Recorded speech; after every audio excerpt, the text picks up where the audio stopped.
I'm Tyler Jones, and you're watching the Oklahoma City Thunder Squad Show. What is going on? What is happening with the Oklahoma City Thunder as they have lost 6 out of their last 12 games? Is it time to panic? I'm going to tell you why it's not time to panic just yet. I'm Rylan Stiles. I'm going to tell you why the Thunder have to up their defensive consistency. I'm Jay Lamb, and I'm going to talk about everything. This is Locked On's Thunder Squad Show, the twice-a-week show where Thunder talk gets real. No filters, no fluff, just raw takes, sharp opinions, and straight-up passion for the game, the way only Locked On Podcast Network knows how. Let's drop some dimes and squad up. The Thunder Squad Show starts now. Happy Tuesday, everybody. Welcome back to the Thunder Squad Show. Tyler Jones, Rylan Stiles, Jeremy Lamb here with you. Appreciate y'all joining us. Today's episode is brought to you by Game Time. Download the Game Time app, create an account, and use code LOCKEDONNBA for $20 off your first purchase. So much to talk about on today's show. The Thunder are not playing very good basketball at all right now. They've lost back-to-back games, and to teams that we certainly didn't expect them to lose back-to-back games to, the Charlotte Hornets and the Phoenix Suns, as they are now 6-6 within their last 12 games. What is going on with the Thunder? We'll discuss that coming up in just a moment.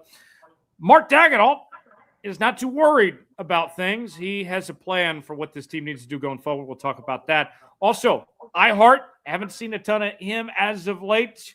Could his return fix a lot of problems for Oklahoma City? We'll talk about his importance. And then the inconsistencies on defense. The league's best defense hasn't certainly looked like it in the last couple of weeks. What do they need to do? Get back on track. We'll talk about it here on today's show. Guys, let's start with what is going on with this Thunder team right now. It is just bizarro that this team a couple of weeks ago, we were talking about them being on a historic tear, chasing history of potentially going after the Warriors' 73-win record or the Bulls team that won 72 games, and just how great of a start that they were on, the best streak we saw in franchise history. And then you get to the NBA Cup semifinal, and they lose in a heartbreaker to the San Antonio Spurs. They would go on to lose 2 more games to the San Antonio Spurs, and then things started to unravel from there. You have a loss to the Minnesota Timberwolves on the road, and a couple other things. All of a sudden, we're talking about this team losing 6 out of their last 12, going 6-6. Jeremy, let's start with you here. What is going on with this Thunder team right now? I thought that they were over with this slump when we talked about this last time, but here we are, and things have not gotten any better here. What's the matter with this team right now? I mean, it's a couple things. I'll say one, they're probably a little bored. Sometimes to me, they look a little tired.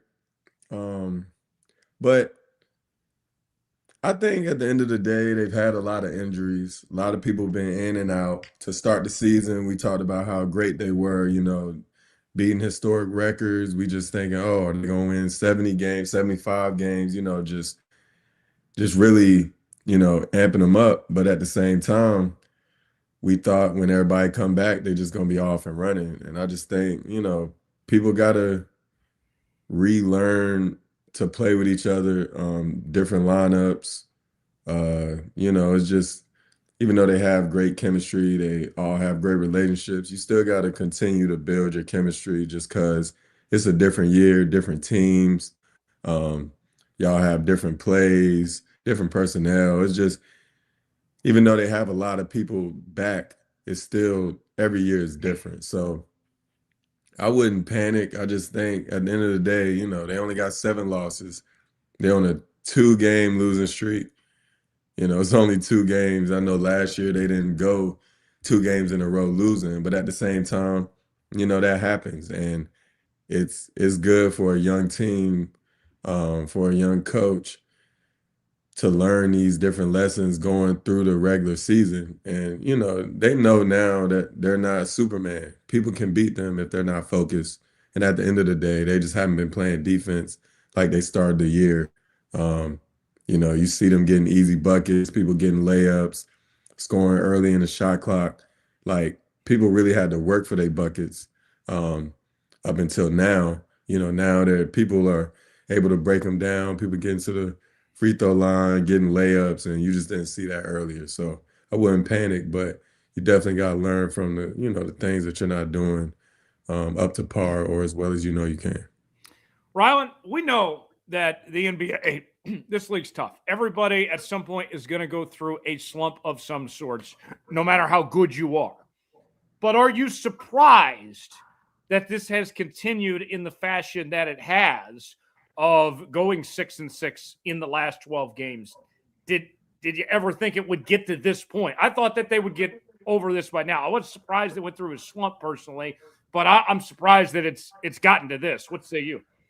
Yeah, it is surprising because this kind of flies in the face of their 0-0 mentality, of their 1 of 82 approach, and kind of the ethos of what's made them who they are today. It's not something that they've been built on to this point. They do fall into a historical category of the last few champions have, Boston last year. They didn't have a bad regular season, but they didn't have the same regular season that they did the year that they won a championship, and they finished second in the East. And we saw what happened to them in the second round of the postseason because it's so hard to turn that switch on and off. And right now, the Thunder switch is currently in the off position. They just have not showed up with the proper mindset, with the proper intensity to win basketball games. And it doesn't matter if you play the Charlotte Hornets, Jeremy Lamb's Hornets, or if you play anyone in the NBA. If you play to this level, you don't even give yourself a chance to win. I mean, you're never going to win a game whenever you shoot 36% from the floor, 28% from three, and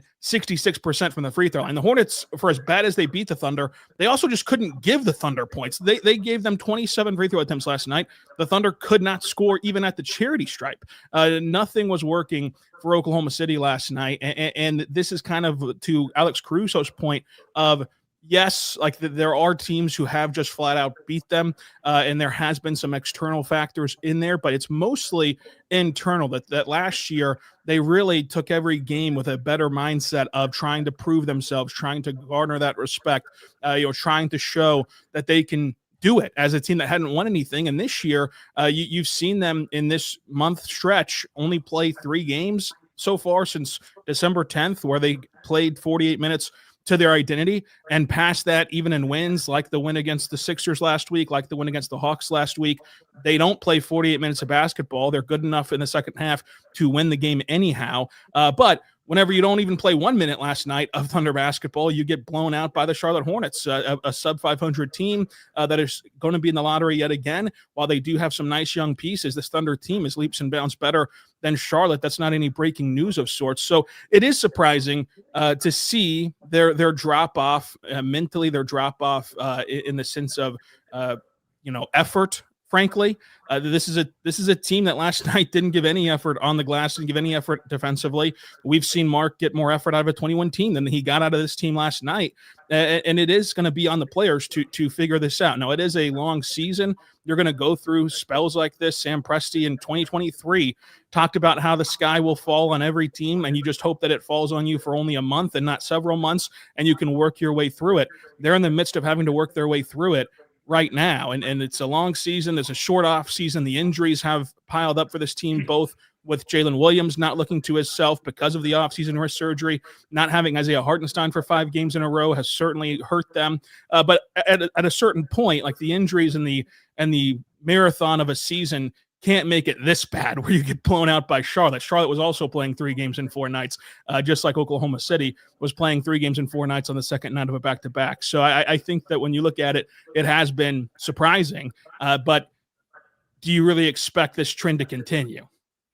Now, to Rylan's point, when we talk big picture here, if I would have told you at the beginning of the season that 37 games in, the Oklahoma City Thunder would be 30-7, first place in the Western Conference, best record in the NBA, I think everybody would have taken that. Everybody would have been very pleased with that type of start.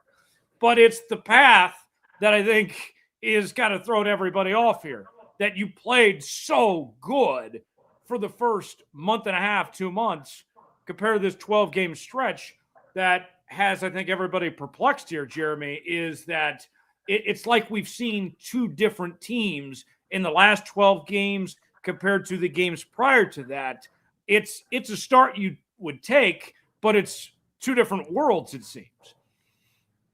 Yeah, I mean, they dropped a couple games. Nobody expected them to lose 3 times in a row to the Spurs. Nobody expected them to get blown out by Charlotte. But one, that's the NBA. Anybody can beat anybody one time.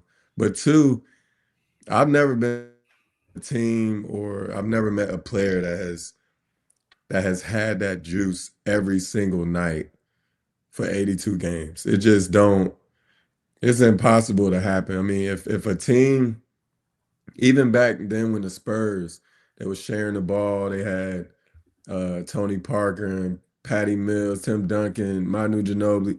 Patty Mills, he was a great shooter. He'll come out sometimes and go 1 for 7, but then he'll go the next night and go 7 for 9. It just happens. Like I will say, OKC, their effort is always there. I feel like they were still playing hard, but at the end of the day, they couldn't hit a shot. Even some of the rebounds, long rebounds, it just wasn't bouncing their way.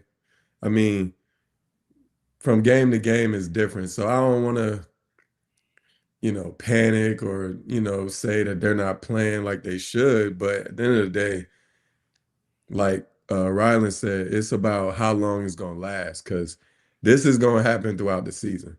Like, it's inevitable. It's going to happen. It happens to the best players, the best teams. But it's how long it's going to, last. And they're a mentally tough team. They're going to get through it mentally for sure. They just got to take care of the physical part, get people back in the lineup. But mentally, you got to stay strong through this time and just through the regular season, making sure you staying focused, staying in the present, so that when that playoff time do come, what everybody is, waiting for, you'll be ready for it. Yeah. When you look at going forward from here, you're still sitting really good. 5-game lead up in the Western Conference. We mentioned 30-7 overall record. Rylan, let's look ahead a little bit. We still have, a month or so before we get to the trade deadline. Have you seen anything that signals the Thunder need to make a change of sorts, or do you still feel pretty comfortable where this team is at? Do you think that they should make a change, or still kind of roll with what they got here at this point with about a month till we get to that deadline, Rylan? Yeah, it's an interesting conversation to be had. Like, you have to also remember that come June, whether they win the title or not, either way that they go, they're going to have to make moves this summer, and they're going to have to change their roster up, just given where the contracts are at, given where this team is at. So with the draft picks that they have, with the decisions they have for like Lou and Isaiah Hartenstein and those kind of contracts, like the moves will come. It's a matter of if they're going to come February 5th or if they're going to come in June. You could really see it go either way. The problem with making a move is that there's so few players out there who completely fit the Thunder's identity, where they also make the team better. So it's, Trey Murphy would be a guy who he fits with what they want to do defensively. He can add something to them offensively. Other guys would be like, yeah, they might help you solve the 3-point issue that you've fallen into for 2 straight years. But if there's such a drop-off defensively, that trade-off isn't really worth it, given how the rest of the roster is currently constructed. So it is hard to thread that needle of making an impact move that doesn't sacrifice something else and have another issue arise. And at the end of the day, it goes back to what we've been talking about here, where this is a really bad stretch. But if you really deconstruct this stretch, the half-court offense has been messy. It's been messy the entire time for this core's iteration, and they've been able to win a championship throughout it. And the reason why they've been able to do that is by masking it with how good they've been defensively. They have not been good defensively for a month now, which is making that kind of feel a lot worse than it can really actually be. SGA, 2 straight nights, has had bad games. That is such a rare outlier for him. Jalen, like, no matter what trade that you make, you need Jalen Williams to play a lot better. And you would hope that in 4 months from now, he's going to be back to the version of himself that he previously was, as he's still working his way back from that wrist injury. And then you can point to the rebounding, as they have gotten clobbered on the glass, especially in these last 2 losses. Like, this team's not built to rebound the basketball without Isaiah Hartenstein. So whatever trade you make, you still need Isaiah Hartenstein to come back. So it's kind of as though there is no trade out there that can eliminate all of their flaws. This is a flawed roster like every other roster in the NBA. The benefit for OKC is they have less flaws than anybody else. So I look at it, and whenever I see the Thunder trade deadline talk, it is about who you want them to go do. It's easy to say go make a move, but who is that move out there that can mitigate the trade-offs of like what you're already great at and not let you drop off of what you're already great at while still improving what you're bad at? And there's only a couple of players who might be available that can happen with. And then you're talking about who you're going to lose. Like Ousmane Dieng, is easy to say trade him. His salary number doesn't really match a ton of these quality players, and his trade value is nothing. So it's like that doesn't really help you. So if you trade Ous, you got to trade some picks with them, and you've got to find another salary to put in there. It's a math game of sorts at the trade deadline. So I would be comfortable with the Thunder making a move. I think that they could get into that range between now and February 5th. But at the end of the day, it comes down to these guys that are currently on the roster playing better. And if they play better, they're a championship team. They're the best team in basketball. And you can always just wait until June whenever you have to make a move and see how this plays out this season. You know, in our intro video, it says we're dropping dimes. We got Rylan Stiles here dropping truth bombs on Oos. Sorry about the strays there, Oos, but hey, we're just being honest here with you. More to come on the Thunder Squad show. In a moment, let's talk about Mark Daigneault. He's not worried about where this Thunder team is at right now. We'll tell you what he had to say, react to it coming up on the other side as we continue. Stay with us.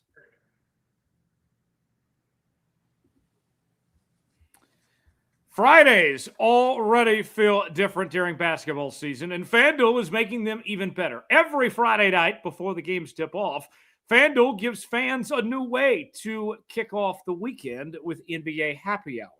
NBA Happy Hour is your official pregame, a limited time window where special offers drop right inside the FanDuel app before the action starts.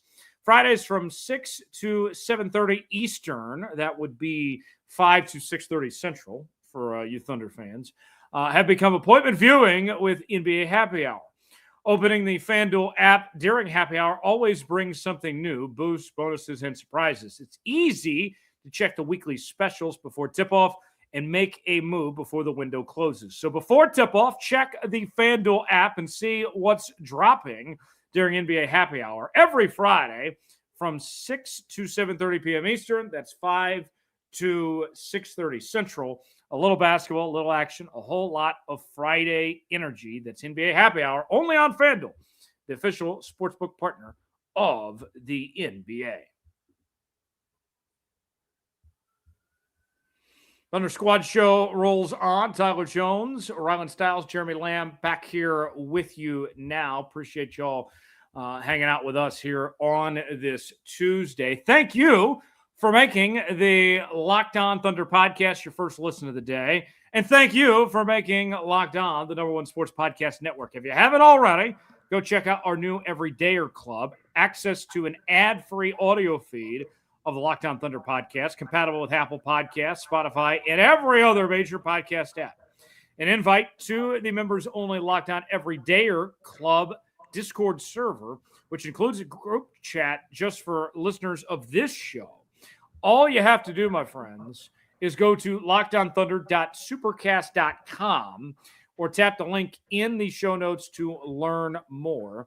That is the Everydayer Club for you diehard Thunder fans. All right, Mark Daigneault, let's talk about what he had to say last night after the loss to the Charlotte Hornets. He was not too worried. He said, when the wind's in your face, you've got to endure. You've got to have the resilience and the toughness to continue to compete, continue to stay together, continue to focus on the controllable execution things that help you change course. And so that's what we'll do. That's what we've always done and what we'll do in this situation. Rylan, we'll start with you. You heard him say it firsthand last night at the postgame news conference. This team's staying the course. They're not panicking. They've been through these situations in the past. This isn't anything new.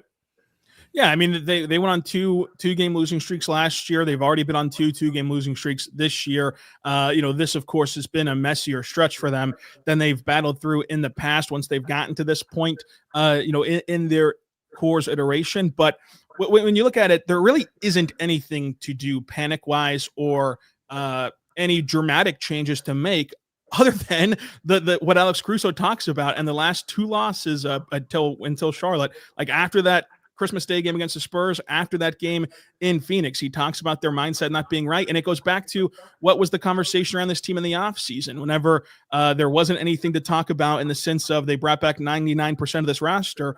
It was about complacency, and it was about trying to win with a target on their back. That target on their back only grew when they started out 24-1, and the conversation was, were the best team of all time? Of course, that target grew around the NBA, and you've seen now teams really get up to play the Thunder, and the Thunder have not matched that level of get-upness so far this season. They've got to do that, and it does come down to, as much as people like to point at the coach because the coach is an easy target. Nobody buys his quarter zip. Everyone buys the jerseys of the players and not the coach's quarter zip. What can Mark do besides having the best player in the world play better? What can Mark do besides having the second best player on this roster play better? There's not really much for the coach to figure out whenever this elite defense gave up 1 billion points to the Charlotte Hornets last night. They just have to play better.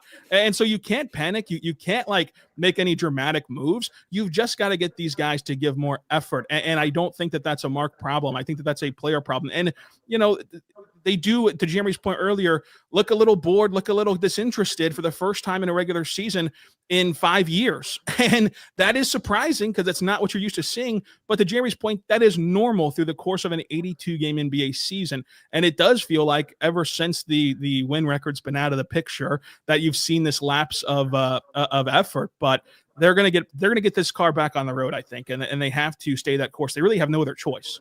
Yeah, I was watching Friday's game against the Warriors, and they ended up winning that game. Rylan, what was that, by 40 or something? And they sat pretty much all the starters in the fourth quarter, and you can see it felt like, okay, they're kind of letting the Warriors hang around for a little bit. The Warriors got the lead down to 2, and then it's like, all right, time to just put this game away. It's like they flipped the switch, decided when they were going to take things up another level, and then it was obviously went out of hand pretty fast. But Jeremy, to Rylan's point there, if you're Mark Daigneault, I think that the message that you deliver to this team is the same you've been preaching the entire time. Like his game plans have not changed. This is not Mark's fault at all. This is just about the players having to execute. Yeah, I mean, I wouldn't say it's anybody's fault. They creating shots that they can hit. They're just not going in. Mark Daigneault, he's right though. They gotta stay the course. Right now what they gotta get through is they're mentally tough. If they can win in the playoffs last year on the road, down 2-1, gotta get a win. If they could find a way to mentally stay in that moment and be able to pull it out, a 2-game losing streak during the regular season, it's no big deal. Yeah, you want to correct the things that they're not doing well. That's just how you should work as a team, and individually, collectively. If you're not knocking down shots like you want to, then get in the gym and get some more shots up. If you feel you need to, take care of your body more off the court. If you feel like, if the coaches, if they feel like they got to plan better, or, have some more meetings and discuss, strategy, whatever it is, it's not a big deal. That's the beauty in basketball. And like Rylan was saying, everybody has flaws. There are some rosters that are flawed, and there are some rosters that just have flaws. And that's what they have. You can't be perfect. So if I was Mark Daigneault, the one change I would make, I wouldn't want no trades or nothing like that. I would take J-Dub, and I would have him play off the ball a little bit more. I feel like he has the ball too much. And I feel like he's explosive coming off screens with the ball or without the ball. So if he learn how to use screens, come off, he'll be able to get to that mid-range easier, you know, less energy. He can obviously pass, whether it's to the corner or to his big. You know, it adds a different dimension to the team, but to him too. It's just easier to get downhill when you mix it up that way. Rylan, correct me if I'm wrong here, but I don't think I've heard Mark talk much about how these opponents the Thunder face, they're getting every team's best, being a defending champion. And I think that's one thing that we can point to. You take Charlotte as example last night. Brandon Miller, goes off and has maybe the best performance he's had all year last night.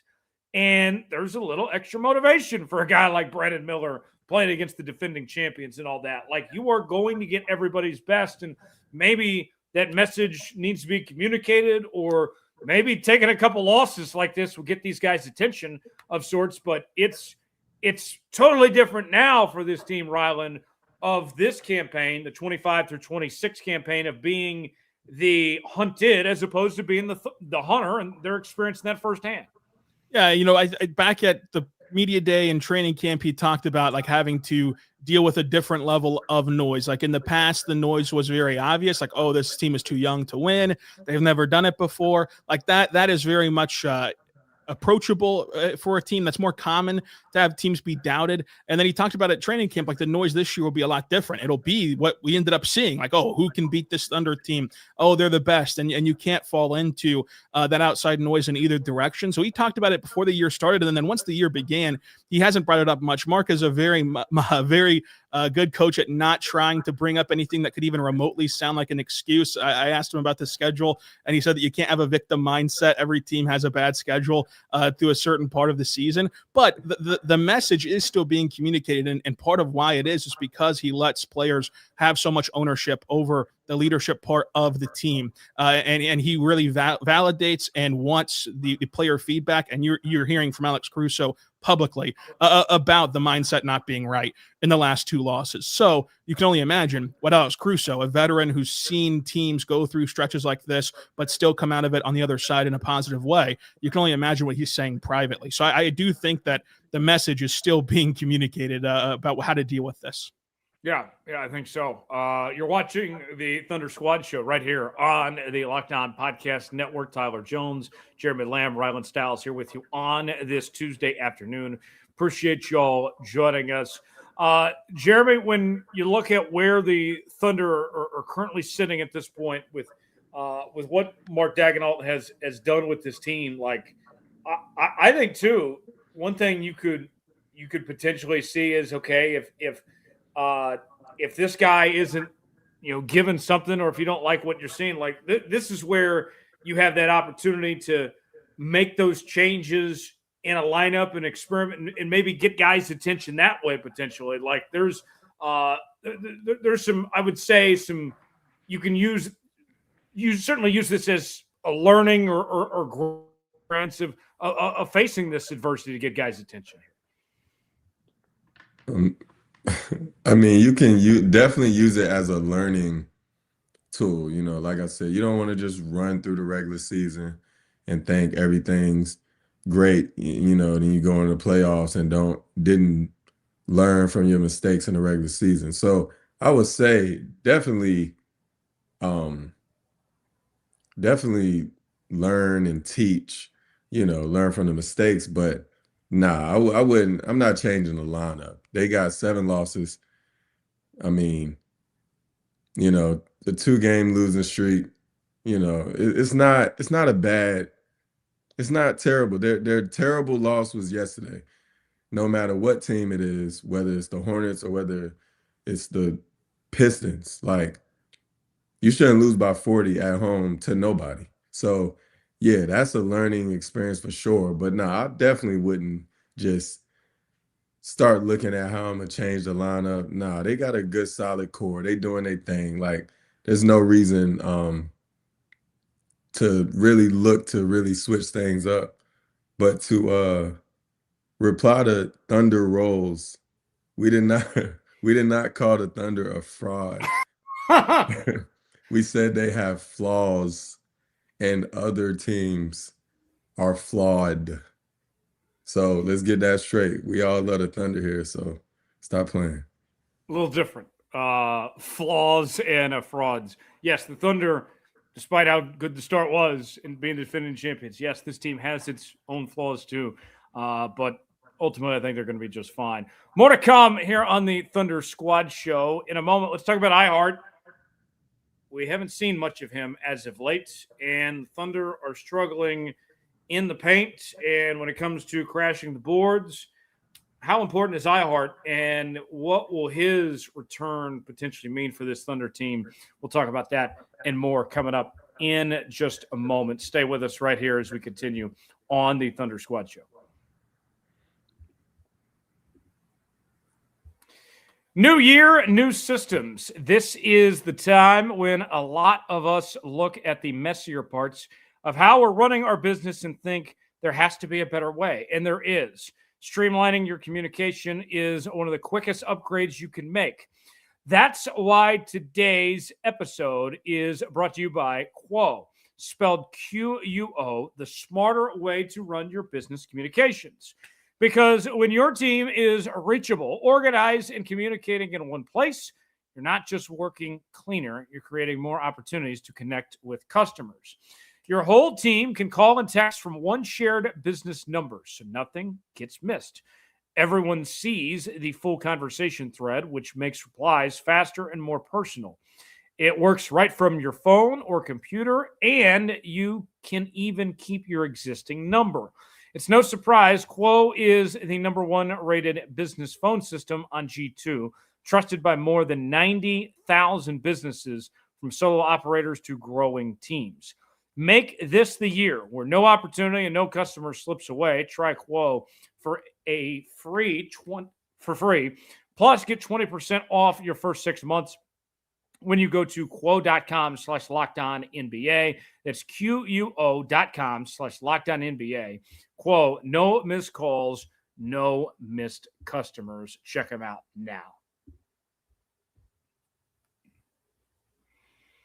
Welcome back to the Thunder Squad Show. Tyler Jones, Rylan Stiles, Jeremy Lamb back here with you now as we're about halfway home here on this Tuesday afternoon. Coming up in just a bit, we'll talk about the defense. But for now, let's touch on Isaiah Hartenstein.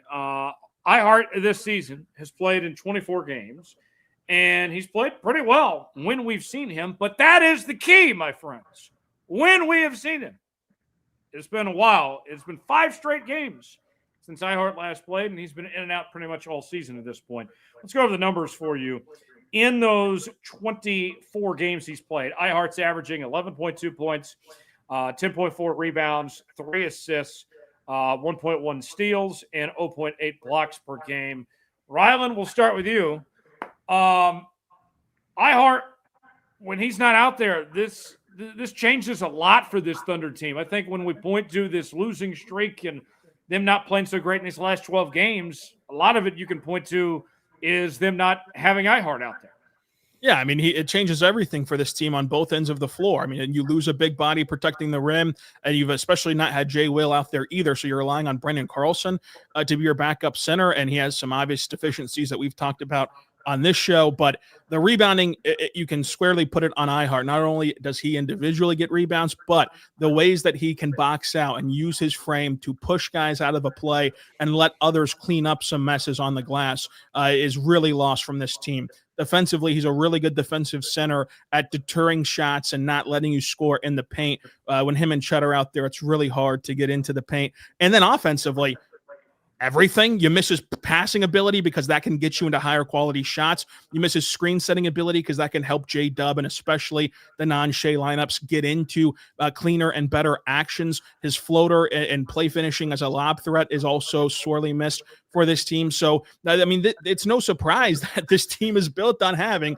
Isaiah Hartenstein. He's the biggest free agent signing in Thunder history, literally and figuratively. And there's a reason why he makes almost $29 million a year, because he's that good of a player. And to not have him, it clearly is going to impact the team in a negative way because of all that he brings to the table for this roster. So the physicality that he has, the playmaking chops, the play finishing chops as a scorer, rebounding, it all are is things that we're talking about that this team is missing. The only thing that this team is lacking that I-Hart couldn't cure is 3-point shooting. Every other flaw that you can point to that this team is missing during this stretch, Isaiah Hartenstein cleans up. Jeremy, I feel like I-Hart doesn't get enough credit. Like, if you want to see the value that he brings to the table, just look how different this team is when he's not out there. Yeah, I mean, he's one of those guys that, his impact isn't always in the stat sheet. So, he might set great screens, making great passes. Sometimes he gets the hockey assist. Like Rylan says, he'll box people out. He might not get the rebound, but he moving people out the way so other people can. So I just think what I was upset about, I seen how they was starting to, him and Chet was starting to get that too big chemistry. He was either floating it or throwing the lob to Chet. And at that point, it's nothing you could really do. So once he went out, Chet missed some time. It kind of messed with their progression on their too big lineup. But I-Hart is he makes a huge impact whether he's scoring the ball. He's had games where he scored the ball, had big rebounds, and then he's had games where he's had big screens and big blocks. Just being a presence out there. So of course you're gonna miss a guy like that, somebody who don't care to get, the glory or the fame. He doesn't care about that. He wants to win, and those are the best people to play with because you got their back and they got your back as well. So definitely missing him, missing his passing, his leadership, that edge he has every night. You definitely want that through the regular season and definitely in the playoffs. So they definitely missing him, but it's a learning experience for them. And when he gets back, hopefully he can get back to where he was and they can continue to build that too big lineup. And yeah, that'd be fine. Rylan, we talked about this on this program several weeks ago about I-Hart's future. And I think the consensus between the three of us was that they're going to find a way to bring him back, next season and work on an extension and, get him a bit of a pay raise. But, kind of even looking ahead towards that, if you're I-Hart here and you come to the negotiating table and you're trying to figure something out with Sam, and the Thunder are trying to figure out how valuable he is to this team, if I'm I-Hart, if whether it's me or my agent, whatever, I'd be pointing to this stretch right now and being like, do you really want to go forward without me? Because this is the team you are when I'm not around here. Like, I think this stretch has shown just how much value he brings here. Yeah, I mean, it certainly has shown the value that he brings. Now, financially, does this change anything? I don't think that it does because of the upfront overpay for Isaiah Hartenstein. If you remember whenever he initially signed that contract with Oklahoma City, everybody in every corner of the NBA sphere was talking about the Thunder, quote unquote, overpaid for Isaiah Hartenstein. He's made this contract very worth it. However, he has a team option next year for $28.5 million. And in this new CBA with the second apron and the hard caps and all of this that goes into figuring out your salary cap spreadsheet, what team out there is going to give Isaiah Hartenstein $30+ million?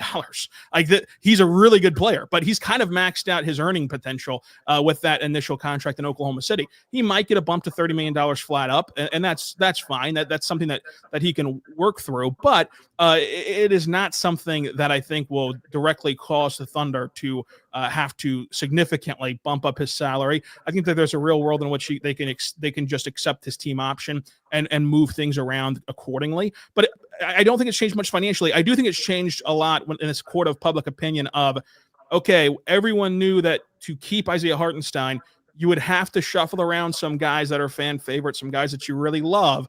It's more palatable to do that now whenever you've seen life with and without Isaiah Hartenstein. Yeah, it's a great point. And Jeremy, you were talking about the chemistry that he and Chet were developing, those twin towers inside. It's crazy to think about that. realistically, with the time that Chet missed last year, the time that I-Hart missed last year, and now we've seen I-Hart in and out this year, here we are basically a season and a half, and these two have not played a ton of basketball together realistically. Like, they're I'm like you. I want to see more of what this looks like, because this has potential to be something really good. We just haven't seen a ton of it with these two together here. Yeah, injuries suck. Injuries is a part of the game. And yeah, that's what happens. One is in, one is out, and the other one comes in, the other one's out. So yeah, like you said, they haven't had a ton of time to play together and really build that chemistry in games. I'm sure they work on it in practice, and they've had a lot of games they play together, but to really build chemistry and get better, it's a constant thing. It's something you got to continue to work on. And yeah, it would be good to see them both healthy, able to really just progress that and really just work on that. I'm sure they communicate and talk a lot, so that's a big key as well. So yeah, hopefully they can get a lot of reps going into the playoffs. But I mean, about I-Hart, I feel like I-Hart is a big part, but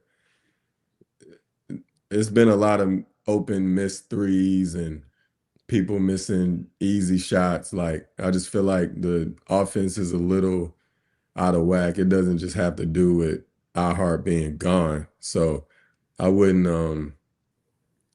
totally like panic and be like, oh, we need him back so bad. Like, he's a good player and all that. Like, I ain't taking nothing away from him, but some of the problems or some of the games, he wouldn't have been able to help that. So, yeah.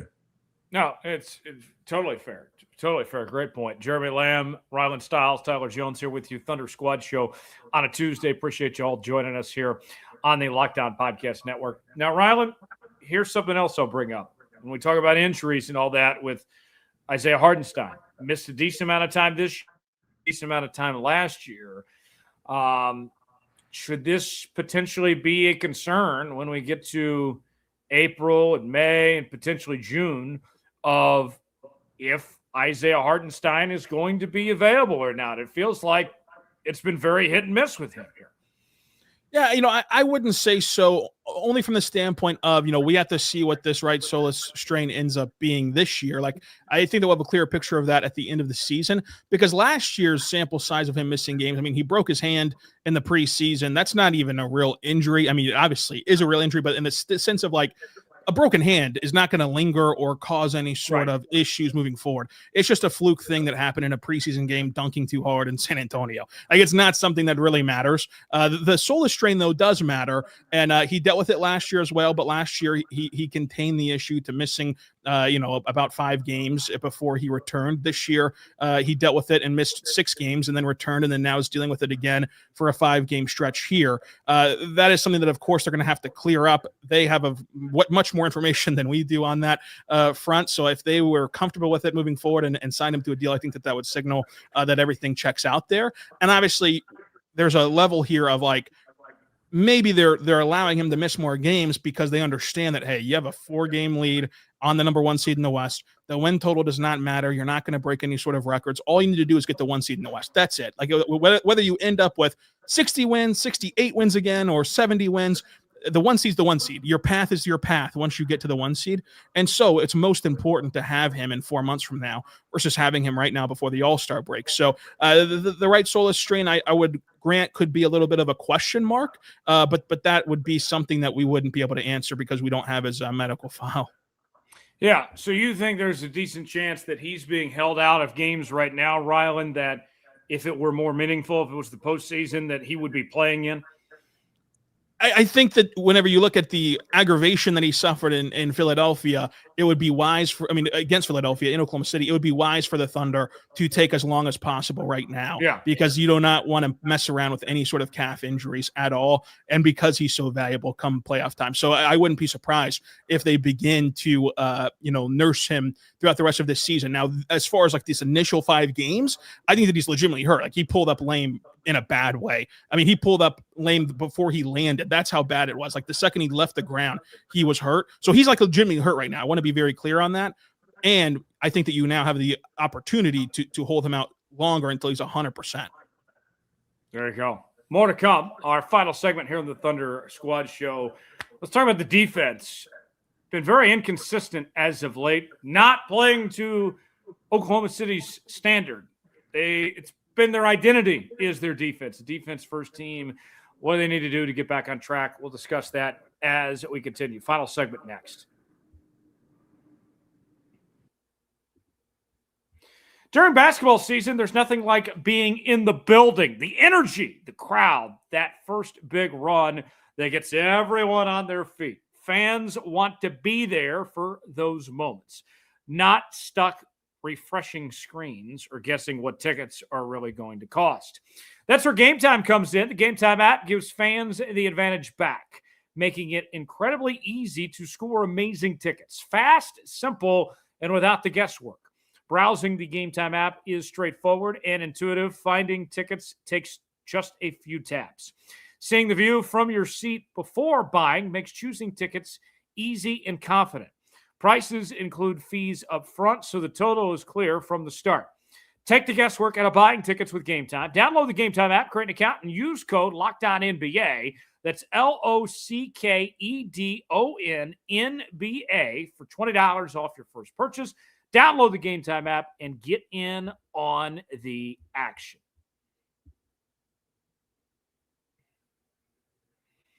Final segment here on this Tuesday edition of the Thunder Squad Show. Rylan Stiles, Jeremy Lamb, Tyler Jones back here with you now here on the Locked On Podcast Network. The defense for the Oklahoma City Thunder has been a bit inconsistent as of late, and I think last night was kind of the telling sign of it all in the performance against the Charlotte Hornets, where this team gave up a whopping total of 124 points there to Charlotte at home. And Jeremy, like, this is just uncharacteristic. This isn't who the Thunder are. They're a defensive first team. That's how they've built this team. They have so many defensive specialists, and right now they just don't look like themselves when it comes to the defensive side of the ball here. Yeah, it's surprising. You know, like you said, when you have a team who hang their hat on defense and you see it every night, you see it whether they're shooting well, whether they're shooting good, no matter what's going on, you can bet that they're going to play defense, and that's what we haven't been seeing. You know, people are just walking to the rim at times, which you never see that. People are, you know, getting open threes, offensive rebounds. Like I said, it's hard to have it 82 games. But they've been able to do that. They've showed that. They've showed that they're mentally tough, whether it's a back-to-back, whether it's on the road. Back-to-backs are tough. When you wake up, sometimes you don't feel like playing, but you got to figure out how to get through it. You know, you got bumps and bruises. You probably sore. You probably tired. You got in late. You know, that's what they signed up for. You know, when you're in the NBA, you got to find a way to get up for every game. So just seeing the inconsistent defense, you know, I don't know if missed shots or getting them down mentally on the defensive end. Sometimes, you know, when you're missing shots, you have a little less energy on defense. When you're making them, you got a little more, you know, energy because you're feeling good about yourself. You're hitting your shots, you know, you playing good. But when things are bad, that's when you really got to lock in on the defense. And like I said, we've seen them help the helper. They scramble, diving on the floor, just doing whatever it takes, taking charges. And I feel like they're still trying to do that. You still see the effort. But at times, yeah, it's mind-boggling. Teams are scoring so easy. And, yeah, we're just not used to it. Rylan, in your opinion, what is the number one problem for this defense right now? It's just simply effort. I mean, like the amount of times that you've seen Concanepple and them have a straight line drive to the rim last night was a bit egregious. I mean, this team, it's not like they forgot how to play defense. Like they're an elite defense. They have elite defenders. They just have to be able to stay focused for 48 minutes and bring the proper intensity for 48 minutes. And it's a part of this trend here of like, yes, it is exceptionally hard to do this on a back-to-back. And they played great defense on Sunday against Phoenix. Holding your opponent to 108 points in the modern era should get you a win every time. Devin Booker had his 5th made field goal of the entire game, and it happened to be the buzzer beater to win it for Phoenix. They played great defense the night before. It's not, you can literally tell it this week that they have not forgotten what it takes to play defense in the NBA to their standard. It's just that consistency of bringing that standard each and every night has waned a little bit. And it doesn't help that they don't have Isaiah Hartenstein to finish stops with rebounds. It doesn't help that they have had a condensed schedule. It doesn't help that they have had injuries. But the bottom line remains that like they just have to play better. And I don't think that anything should be alarming about the stretch defensively, because to me, like a concern is something that you're wondering about. You're wondering, oh, is this going to be a problem? No. If they play defense like that, like they did on Monday, in 4 months from now, there's no concern the season's over. Like that's just what it is. So to me, in 4 months from now, they're going to be back to their standard playing defense to the way that they not only have proven to you over a year's sample size. And this is what people forget to remember. We're talking about a month sample size. This team has years of a sample size of being an elite defense, years of being elite defensively. And so, yes, in this month, they've had messy games defensively. Even in their wins this month, they've had messy games defensively. In 4 months from now, I expect them to be elite yet again, because even in the 2 games that we're talking about that they've lost, and one of the 2 games, they played elite defense against Phoenix. And so I do think that it comes down to nothing big picture, nothing panic inducing, nothing concern wise. They just didn't have it last night, and they came out flat, and that happens to teams. Yeah.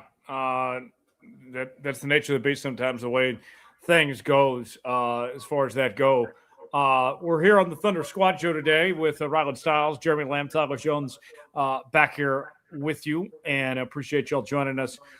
When we look at this defense, Jeremy, I think in my mind, like, hey, sometimes you just need a moment, or you need just to make that one play and then kind of get that spark going of sorts. Like you talk about effort here. Maybe it's just finding that finding that will within of sorts, that extra motivation could be what this team might be looking for. We've talked about it throughout this show that they might honestly just be kind of bored right now. They could be bored, but I think they got it. I just think, if you look at each player, they're all working hard. It's just at times it's hard to get over that hump. You play a great 2 possessions of defense, the crowd get into it, and then somebody hit a 3. It's like, all right, let's try to get 3 more stops. You get 3 stops, and then they come down, get fouled, and then get a steal, and then hit another 3. Like sometimes it's just hard to get over that hump. And also, the spark, it's not just an individual player. Sometimes they got to make those plays that spark the whole team. Everybody, touching the rock, everybody happy, the bench is up. And once you can get over that hump and you really cut it down, then you can start to make runs and kind of take the life out of the other team. But at the end of the day, let's call a spade a spade. Yesterday, they just went in there like they knew they was going to win. They underestimated them. Everybody does it. When we play a sorry team, it's like, oh, okay, cool. We going out the night before. I know they ain't going out, but Yeah. Certain teams, it's like, man, cool. We going out tonight. We only got to play, blah, blah, blah. We good. And so I think they just kind of, let their guard down, was like, man, I'm happy we got them on a back-to-back. Let's just go smack them real quick, and then I'm going home to eat some food. And it happens in the league. Charlotte came out hot, and they was getting on them, and they couldn't do nothing about it. And at the end of the day, you look up and it's like, man, we down by this much. And, it happens to the best. And so I wouldn't be worried at all. They just got to refocus. It's a long season. They'll be all right. So before I go to Rylan, let me follow up on this with Jeremy for a moment here.